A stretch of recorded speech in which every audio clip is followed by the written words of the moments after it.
Nabi Ibrahim pesan kepada Rasulullah sallallahu alaihi wasallam, bagi tahu kepada umat kamu, subhanallah walhamdulillah wala ilaha illallah wallahu akbar, satu pohon dalam syurga untuk orang yang menyebutkannya.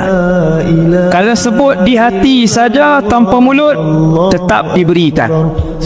Kerana zikir di hati sahaja tanpa sebutan lisan dikira satu oleh Allah subhanahu wa ta'ala jalla jalaluh. Tapi kalau selawat di hati sahaja tanpa sebutan lisan, 10 diberikan oleh Allah jalla jalaluh sallallahu alaihi wasallam. Tersebutlah hati, boleh tanpa sebutan lisan. Itulah perihal hati yang kita akan bawa sampai dalam syurga insya-Allah.